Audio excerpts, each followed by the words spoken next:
Hello friends, முன்னாடி உள்ள ஜெனரேஷன்லலாம் வீட்டில் கரண்ட் கிடையாது. அதனால மிக்சி, கிரைண்டர் இந்த மாதிரி எலக்ட்ரிக் பொருட்கள் எதுவுமே வீட்டில் இருக்காது. அந்த டைமில் கை கொடுத்தது எல்லாமே அம்மி, குழவி, உரல், திரியல் இந்த மாதிரி பொருட்கள் தான். நாகரிகம் வளர்ந்துட்டு வர்றதுனால எல்லாமே எலக்ட்ரிக் பொருளாகவே வந்தாச்சு. என்னதான் மிக்சி, கிரைண்டர் எல்லாமே வந்தாலும் அம்மியில் அரைச்சி சாப்பிட்ற டேஸ்ட்டே தனிதாங்க. எங்கள் வீட்டில் துவையல் அரைக்கணும்னா எங்கள் அம்மா ரொம்பவே சுறுசுறுப்பாக அம்மியில இருந்து அரைச்சிட்டு இருப்பாங்க. அதெல்லாம் இப்போ யோசிச்சு பார்க்கும்போது தான் தெரியுது, அம்மியில் அரைக்கிறதுனால உடம்புக்கு எந்த அளவுக்கு சுறுசுறுப்பு கிடைக்குதுன்னு.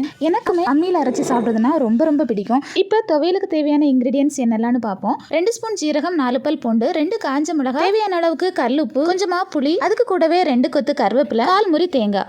இவ்வளவுதான். ஃபர்ஸ்ட் வரமிளகாவை நல்லா அரைச்சிட்டு அதுக்கப்புறமா 1 by 1 வச்சு நல்லா அரைச்சிக்கலாம். இதெல்லாத்தையும் நல்லா அரைச்சதுக்கு அப்புறமா துருவி வச்சுக்கிற தேங்காயையும் தட்டி அரைச்சிக்கலாம். அரைக்கும் போது கொஞ்சமா தண்ணி தெளிச்சு விட்டு விட்டு அரைக்கணும். அப்பதான் அரைக்கிறதுக்கு ரொம்ப ஈஸியா இருக்கும். ரொம்ப அதிகமா தண்ணி சேர்த்துடக்கூடாது.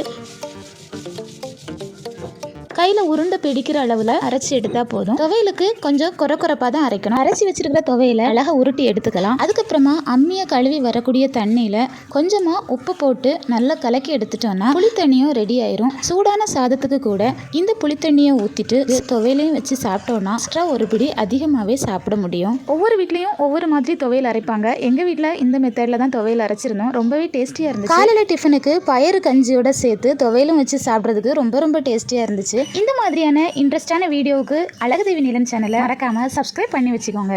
வீடியோ பிடிச்சிருந்ததுன்னா வீடியோவுக்கு ஒரு லைக் போட்டுட்டு உங்களோட ஃப்ரெண்ட்ஸ் அண்ட் ஃபேமிலிக்கு ஷேர் பண்ணிக்கோங்க. தேங்க்யூ.